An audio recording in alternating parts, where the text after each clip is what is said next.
huwa asdaqul qailin. A'udzu billahi minasy syaithanir rajim.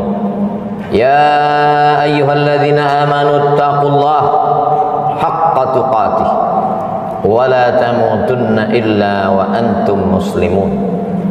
Wa qala ta'ala fi ayatin ukhra, ya ayyuhalladzina amanu taqullaha wa qulu qawlan sadida yuslih lakum a'malakum wa yaghfir lakum dhunubakum wa man yuti'illaha wa rasulahu faqad faza fawzan 'azima. Ibadallah, usikum wa nafsi bi taqwallahi wa ta'atihi faqad fazal muttaqun.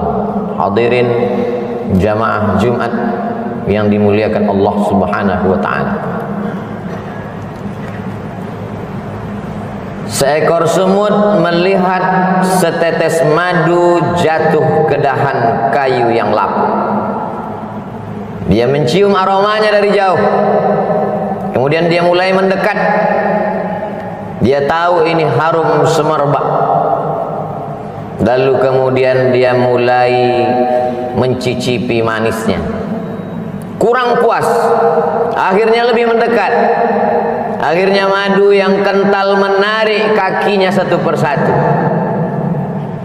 Lama-lama kepalanya, akhirnya seluruh badannya masuk ke dalam madu. Mati dalam keinginan hawa nafsu yang tak terbatas. Berawal dari keinginan mencicipi, berakhir dengan kematian yang fatal.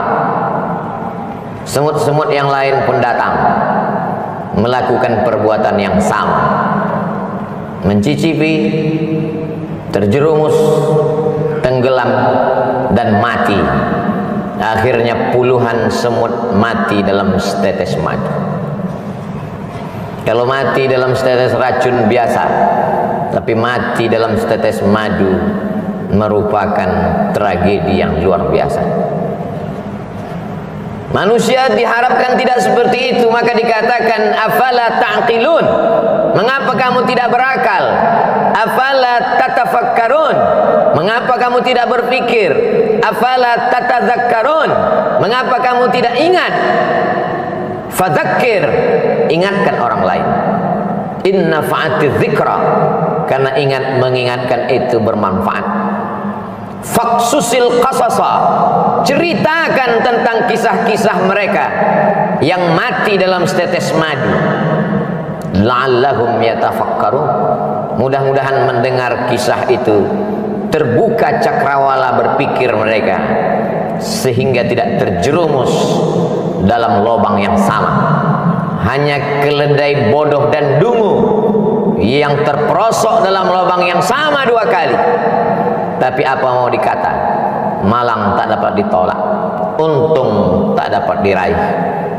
Kehidupan manusia, sejarah berulang, musim berganti, isi dunia itu ke itu saja. Dulu, ribuan tahun yang silam, ada seorang yang gagah perkasa, 400 tahun berkuasa di atas dunia, dari timur dan barat di bawah tapak kakinya. Sampai-sampai dia berkata, "Ailahun ghairi?" Adakah Tuhan selain aku? Dia tidak menantang Tuhan, tapi dia berkata, adakah Tuhan selain aku? Allah menghinakan dia dengan cara yang paling hina. Tiba-tiba kepalanya sakit luar biasa karena seekor nyamuk masuk ke dalam lubang hidungnya. Dia pukulkan kepalanya ke dinding, ke tiang, sakitnya semakin parah. Akhirnya dia ambil palu godam, dia pukul kepalanya. Sakit itu tidak hilang, nyawanya lah yang melayang. Akhirnya dia mati. Namrus namanya, Nebukadnezar kata mereka. Dia tertulis sebagai sejarah manusia yang mati dalam setetes madu kekuasaan. Hari berganti, musim berubah, perbuatan yang sama diikuti lagi dari belahan dunia. Afrika Utara, Mesir, negeri itu bernama, lagi-lagi menantang. Mana Tuhan? Yudzabbihuna abna'ahum, anak laki-laki dia sembelih, wa yastahyuna nisa'ahum. Anak perempuan dia biarkan hidup. Apa yang terjadi? Akhirnya dia pun mati juga dalam setetes madu kekuasaan. Fir'aun dia berkata, hari berganti musim berubah, manusia tak mengambil pelajaran. Itu juga yang terjadi. Sesungguhnya memang layak dia disebut sebagai manusia. Diambil dari kata nasya, lupa, tak ingat dari mana dia datang. Dia diciptakan mimmaniyyin yumna, dari air yang hina. Setelah itu dia tegak merangkak, lemah, pandangan matanya sejengkal, kakinya bergetar, merangkak dia jatuh, tegak dia sempoyongan. Tapi begitu dia mulai bertenaga, dia angkuh dan sombong, padahal dia hanyalah setumpuk daging busuk yang akan menjadi santapan cacing tanah. Tapi angkuhnya luar biasa. Subhana man yusabbihu bihi ar-ra'du wa bihamdih. Ketika petir menggelegar, manusia berkata, Maha suci Allah, yang planet-planet pun bertasbih mengagungkannya. Malaikat, wa nahnu nusabbihu bihamdika wa nuqaddisu lak. Untuk apa kau ciptakan manusia ya Allah? Kami akan mengagungkanmu, kami akan memuliakanmu, kami akan mensucikanmu. Allah menjawab, inni a'lamu ma la ta'lamu. Aku tahu, kamu tak tahu. Biarlah ini menjadi rahasiaku. Makhluk itu pun diciptakan, makhluk yang amat sombong, angkuh dan luar biasa. Padahal dia hanya kecil, tak punya apa-apa. Dia tegak berdiri, padahal terdiri dari tulang belulang, daging, lemak, sumsum, kuku, bulu, otak. Jantungnya berdetak karena kudrat dan iradat Allah. Nafasnya berhembus karena pinjaman paru-paru dari Allah. Dia bisa tegak berdiri karena otaknya stabil. Sedikit saja demam panas, dia langsung terbaring kaku.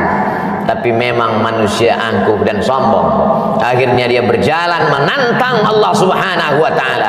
Kalau memang Tuhan itu ada, mana dia? Kenapa dia tidak sanggup untuk membinasakan aku? Inna rahmati sabaqat ghadabi. Sesungguhnya kasih sayangku lebih mendahului murkaku. Azizun, Allah maha perkasa. Ghafur, tapi dia juga maha pengampun. Dibiarkannya makhluk yang sombong itu berjalan di atas muka buminya, menghirup udara miliknya, menghembuskan napas dengan paru-paru ciptaannya. Lillahi ma fis samawati wa ma fil ard.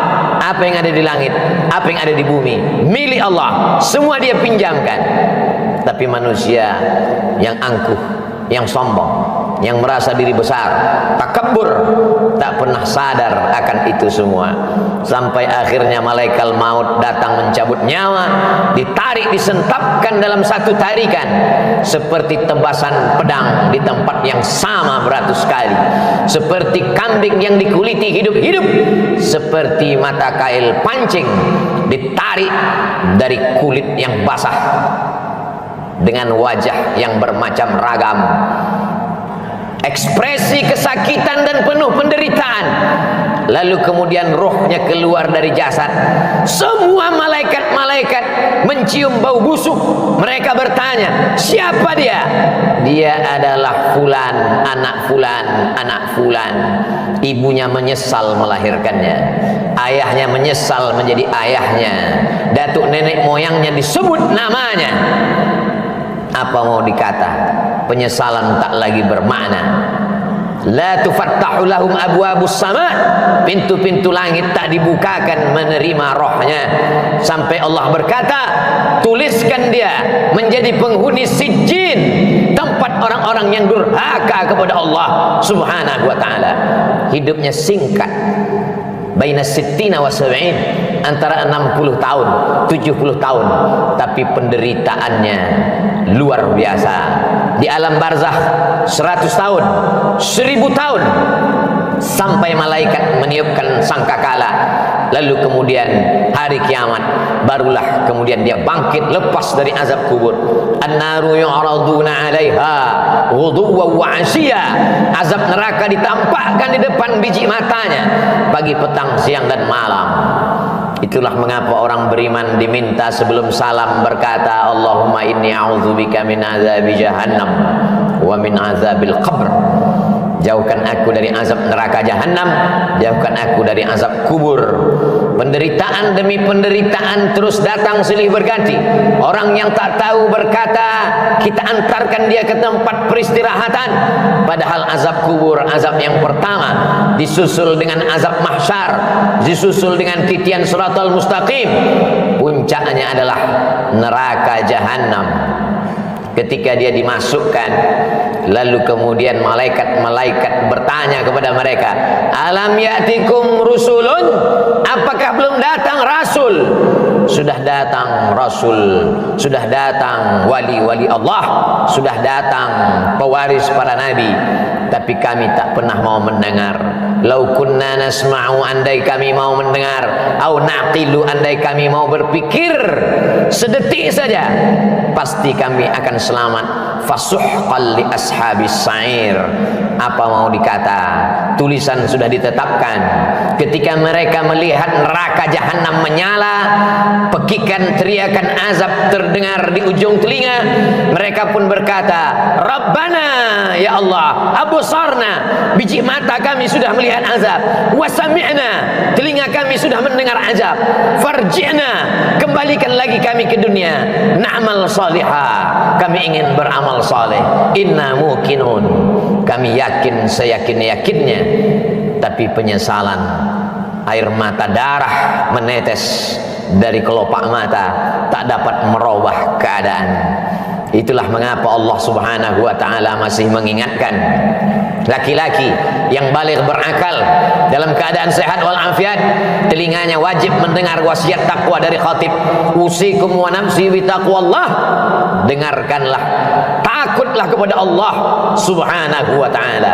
Andai kaki pernah melangkah ke masjid, andai tangan pernah mengusap kepala anak yatim, andai akal pikiran pernah berpikir bagaimana menolong rumah Allah, bagaimana menolong agama Allah, bagaimana menolong yatim, fakir, miskin, du'afa, hamba Allah yang teraniaya, andai mata pernah menetes di tengah malam, ainani, dua biji mata, la yamassuhuman nar, yang tidak terkena jilatan api neraka, ainun bakat min khasyatillah, andai pernah terbangun di tengah malam lalu berkata, Rabbana zalamna anfusana wa illam taghfir lana wa tarhamna lanakunanna minal khasirin, andai lidah pernah berkata subhanallah wa bihamdihi subhanallahil azim, andai lidah pernah berkata Allahumma salli ala sayyidina Muhammad wa ala ali sayyidina Muhammad, andai lidah pernah berkata afdalul dzikri fa'lam annahu la ilaha illallah, andai lidah pernah dipakai untuk mendengarkan tausiah, khutbah, nasihat, wa tawasau bil haq, wa tawasau bil haq, andai tenggorokan pernah dipakai untuk menyuarakan amar ma'ruf nahi mungkar, andai jabatan yang dititipkan di ujung jari telunjuk pernah dipakai untuk menolong agama Allah, tentulah hari itu dia akan menolong. Andai pernah dipakai untuk mewakafkan kitab Allah, Iqra'ul Quran, bacalah Al-Quran, fa innahu ya'ti yaumal qiyamah, dia akan datang pada hari kiamat, syafi'an li ashabi, memberikan syafaat pertolongan kepada orang-orang yang pernah membacanya, mewakafkannya, memberikan jabatannya, hartanya, kuasanya, suaranya, ilmunya untuk mencerahkan hamba Allah di atas muka bumi Allah, menolong agama Allah. Tapi tak satu pun dari anggota tubuh itu dapat menolong. Maka dikatakan dalam doa Nabi, matti'na bi asma'ina wa absarina wa quwwatina, jadikan pendengaran kami, pandangan mata kami, tenaga yang kau titipkan pada tubuh kami menjadi nikmat. Jangan jadikan dia sebagai azab ya Allah. Sakit bukan azab, karena sakit boleh jadi menghapuskan segala silap salah dan dosa. Susah bukan azab, boleh jadi kesusahan membuat orang taubat, kembali ke pangkal jalan, mengenal Allah Subhanahu wa taala.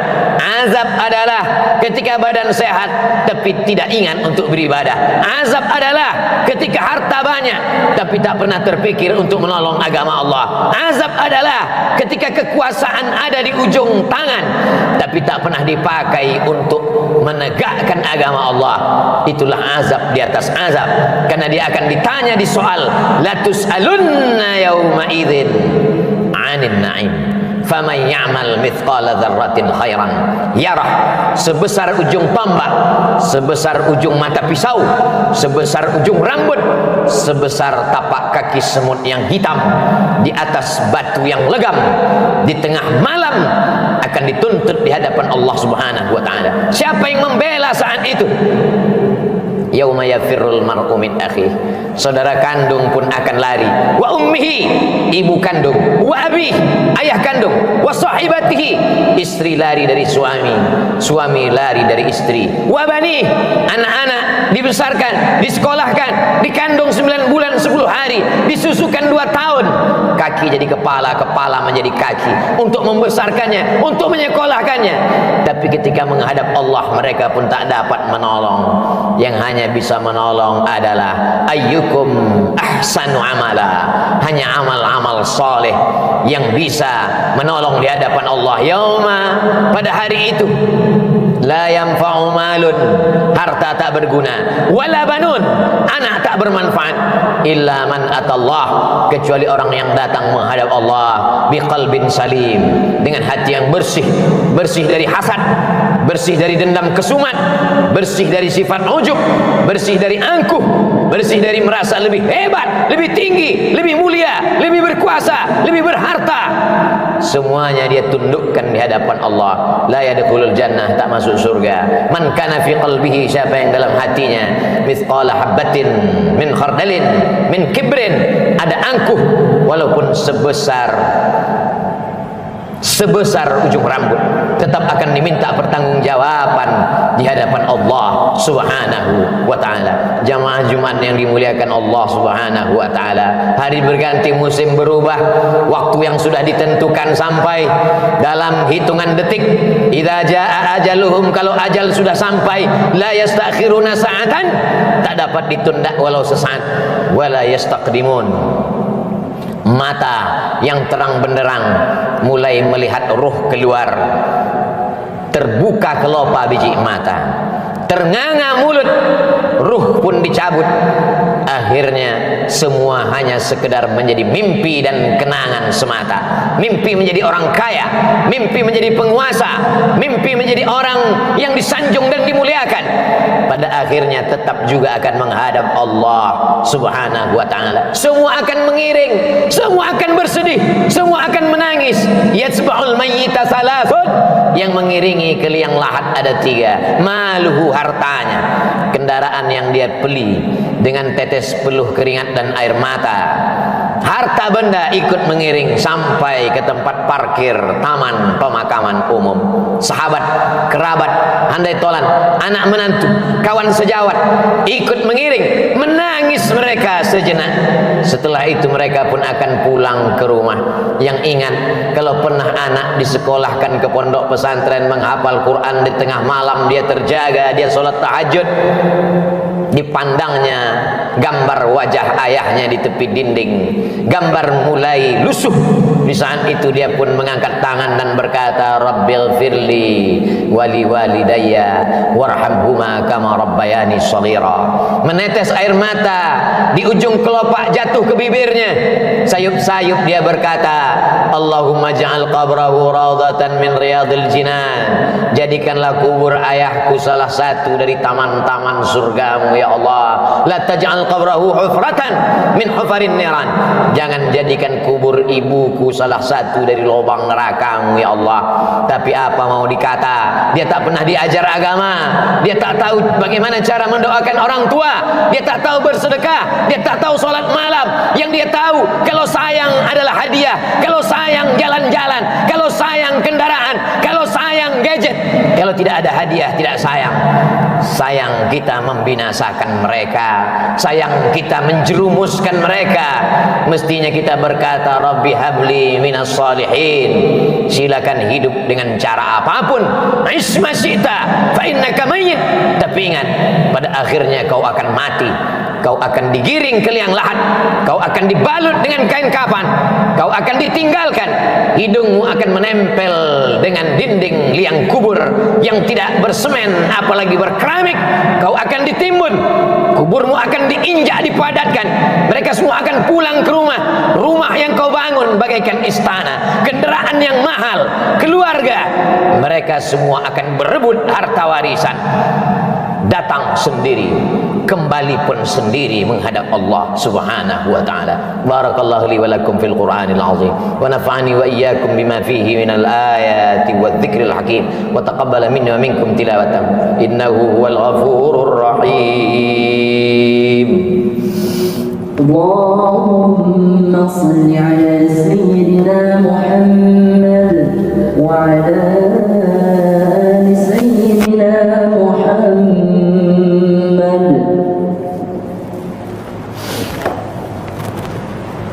Alhamdulillah alladzi bi ni'matihi tatimmus shalihat, wassalatu wassalamu ala sayyidis sadat wa ala alihi wa ashabihi ahli al-fadail wal karamat. Asyhadu an la ilaha illallah wahdahu la syarika lah wa asyhadu anna sayyidina Muhammadan 'abduhu wa rasuluhu wa safiyyuhu min khalqihi wa khaliluhu, addal amanah wa ballagha ar-risalah wa nasaha lil ummah wa tarakana 'ala al-mahajjatil bayda lailuha kanahariha la yazighu anha illa halik. Allahumma salli ala sayyidina Muhammadin an-nabiyil ummi wa ala alihi wa sahbihi wa barik wa sallim. Qala Allah tabaraka wa ta'ala fi kitabihil aziz, a'udzu billahi minasy syaithanir rajim, bismillahir rahmanir rahim, wal 'ashr innal insana lafi khusr illa alladhina amanu wa 'amilus shalihat wa tawasaw bil haqqi wa tawasaw bis sabr. Wa qala ta'ala fi ayatin ukhra, innallaha wa malaikatahu yusalluna 'alan nabiy ya ayyuhalladzina amanu sallu 'alaihi wa sallimu taslima. Allahumma ighfir lil muslimina wal muslimat wal mu'minina wal mu'minat al ahya'i minhum wal amwat bi rahmatika ya arhamar rahimin. Allahumma a'izzal islam wal muslimin wa khudhil kafarata wal musyrikin wa dammir a'da'aka a'da'ad din. Allahumma ansur ikhwanana al mujahidin al mustad'afina fi Falastin wa fi Rohingya wa fi kulli makan min masyariqil ardi ila magharibiha. Allahumma dafa'anna al ghalaa wal wabaa wal fahsyaa wal ribaa waz zina wal munkar ma dhahara minha wa ma batan min baladina hadza Indonesia khassah wa min buldanil muslimina ammah. Ibadallah, usikum wa nafsi bi taqwallah wa ta'atihi faqad fazal muttaqun. Innallaha ya'muru bil adli wal ihsan wa ita'i dzil qurba wa yanha 'anil fahsya'i wal munkari wal baghi ya'idhukum la'allakum tadhakkarun. Fadhkurullahal 'azima yadhkurkum was'aluhu min fadlihi yu'tikum.